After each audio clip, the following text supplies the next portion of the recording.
Bien, buenos días alumnos. Hoy vamos a empezar con el área de trigonometría para primer grado.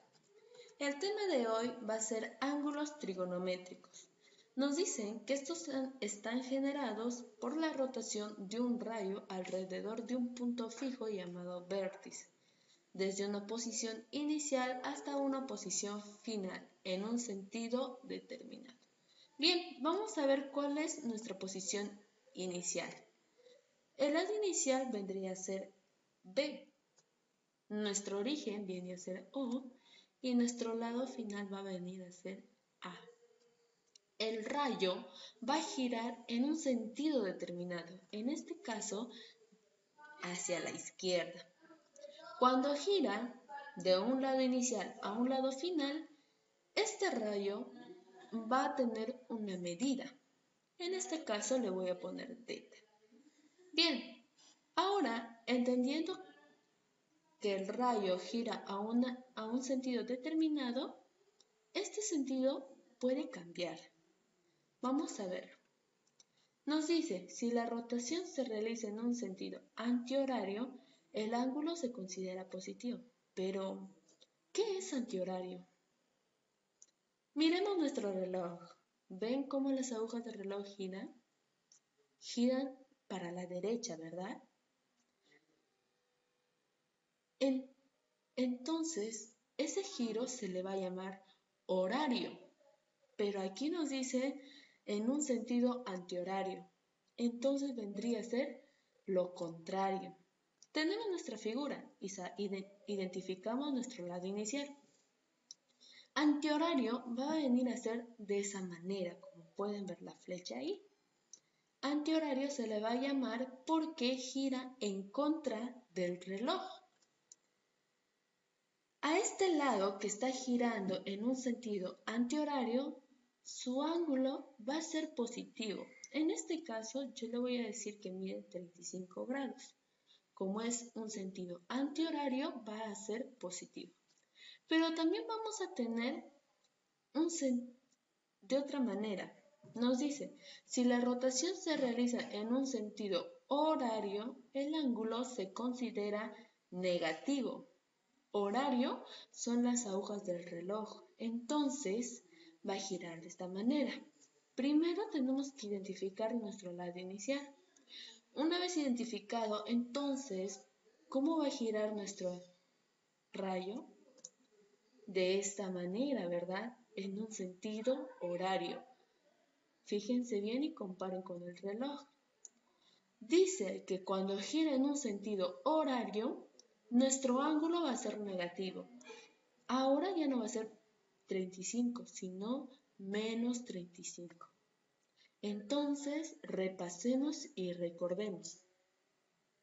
Cuando el ángulo está en sentido antihorario, va a ser positivo. Y cuando el ángulo está en un sentido horario, va a ser negativo. Bien, habiendo entendido esto, vamos a entrar a los ángulos trigonométricos. Nos dice que poseen un sentido de rotación, como podemos ver, como hemos visto, el positivo y el negativo. Para poder hallar, vamos a tener ciertas observaciones. Nuestra primera observación va a ser, para realizar la operación de adición entre ángulos trigonométricos, estos deben tener el mismo sentido de rotación. Quiere decir que si tenemos un ejercicio, lo primero que tenemos que hacer es ponerle en un solo sentido. Más adelante vamos a comprender mejor. Y nuestra segunda observación es, al cambiar el sentido de rotación de un ángulo trigonométrico, el signo de dicho ángulo también cambiará. ¿Qué quiere decir esto? Si vamos a cambiar el sentido del ángulo, entonces su medida también va a cambiar. Si está en positivo, ahora va a ser negativo. Si está en negativo, al cambiarlo va a ser positivo. Ejemplo, dice, en la figura, como podemos ver, me pide indicar la relación entre alfa y beta. Podemos ver que es un triángulo rectángulo. tenemos dos ángulos dentro de ellos. Un ángulo mide alfa y el otro ángulo mide beta, pero vemos que sus sentidos son contradictorios. Un sentido es antihorario y el otro sentido es horario. Ahí podemos identificar qué ángulo tiene sentido antihorario. El ángulo alfa. ¿Y qué ángulo tiene el sentido horario? Las horas del reloj. El ángulo beta.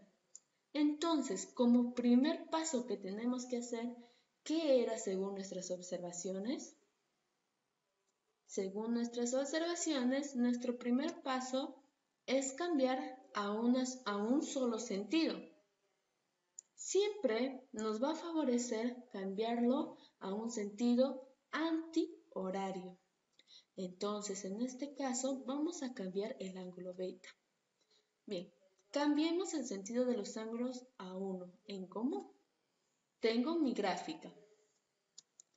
Como alfa es antihorario, sigue siendo lo mismo, pero como beta es horario, vamos a cambiarle al sentido contrario, en este caso antihorario. Y al ser antihorario, su medida también tiene que ser cambiada, porque en nuestro ejemplo venía siendo positivo. Como lo hemos cambiado, va a ser negativo. Y lo único que hacemos una vez identificado nuestro ángulo trigonométrico, vamos a pasar a sumar, porque la suma de esos dos ángulos tienen que medir 90.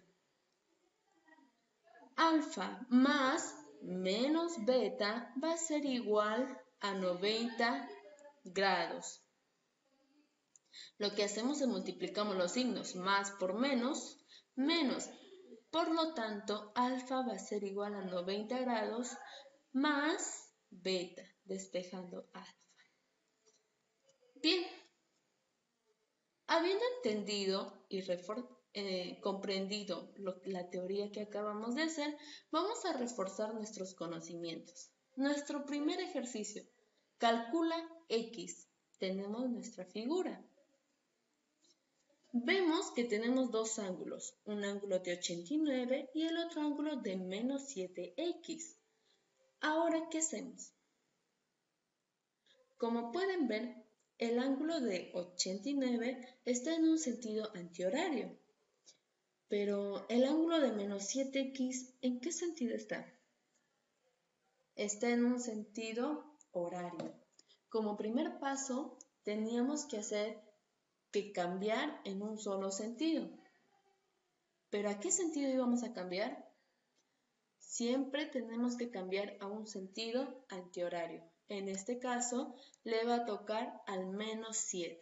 Al cambiar de sentido, su ángulo se cambia. Su símbolo, como era menos 7x, ahora le voy a poner menos, ¿pero quién? Menos 7x. De esto me estaría resultando 89 menos 7x igual a 180. Menos por menos es más, 89 más 7x va a ser igual a 180. Despejo 7x, el 89 pasa a restar, 7x va a ser igual a la diferencia de esos dos, es 172, entonces x me vale 24.5. Bien, ahora pasemos al segundo ejercicio. Calcula x más 1 entre 3 de la siguiente figura. Como podemos ver, nuestros ángulos se contradicen. Entonces, como primer paso, tenemos que cambiar a un solo sentido. Recordemos que siempre tenemos que ponerle al antihorario. ¿Para qué? Para que nos haga más fácil. Al cambiarlo, cambiaríamos el menos 49 grados. Ahora sería menos 49 grados. Una vez cambiado, lo único que hacemos es operar. Sumamos porque sumando nos suma 90 grados. Entonces sería 12x más 1 menos 49 igual a 90 grados. Luego multiplicamos menos por menos más, 49 más 1, 50. Ese 50 pasa al otro lado como resta. nos queda 40. Y ese 2x, el 2 pasa a dividir, entonces x nos estaría quedando 20. Ahora reemplacemos porque nos pide hallar x más 1 entre 3. Tenemos x más 1 entre 3. Eso va a ser igual a x, ahora vale 20. 20 más 1 entre 3. Y 20 más 1 es 21. Entre 3, 7. Y listo. Nuestro tercer ejercicio para reforzar nuestros conocimientos. Nos pide calcular x. Vemos ese ángulo grande que vale 40, ¿verdad? Entonces tenemos que operar lo de adentro e igualar a 40. Pero lo de adentro hay dos ángulos que se contradicen. Nos favorece cambiar todo a antihorario. Ahora entonces cambiaremos el menos 5 y el menos 19. Al cambiarlo nos quedaría de esta manera: x menos menos 19 menos menos 5. Y esto sería igual a 40. Una vez identificado se opera. Menos, menos se convierte en más y queda 19. Pasa al otro lado como menos. De la misma manera en el 5. Menos por menos es más, pasa al otro lado como menos. Al restar 40 menos 19 menos 5, x me está resultando 26. Apliquemos bastante las multiplicaciones de signos. Cuarto ejemplo. Calcula x. Tengo el ángulo de 3x menos 5x y 4x. Lo primero que tenemos que hacer es cambiar todo a un sentido. ¿Qué ángulo cambiaríamos? El menos 5x, que ahora sería menos menos 5x. Entonces, ¿cómo estaría quedando nuestra ecuación? Estaría quedando así: 3x menos menos 5 más 4x igual a 180, porque todo suma 180. Sumamos las x, nos queda 2x es igual a 180, el 12 pasa a dividir y x estaría resultando 15. Sencillo. Nuestro último ejemplo para poder terminar. Nos pide hallar x. Tenemos un ángulo de 2x más 7 y el otro de 3x menos 8. ¿Tienen sentidos contrarios? Sí, ¿verdad? Pero como este ángulo es conocido, se llama ángulos opuestos por el vértice, quiere decir que estos dos ángulos se van a igualar, son iguales. Entonces, solo igualamos. Sería 2x más 7 igual a 3x menos 8, por teorema de ángulos por el vértice. Sería 7 más 8 igual a 3x menos 2x. 7 más 8, 15 igual a x. X valdría 15. Y eso es todo. Ahora les toca a ustedes. Suerte.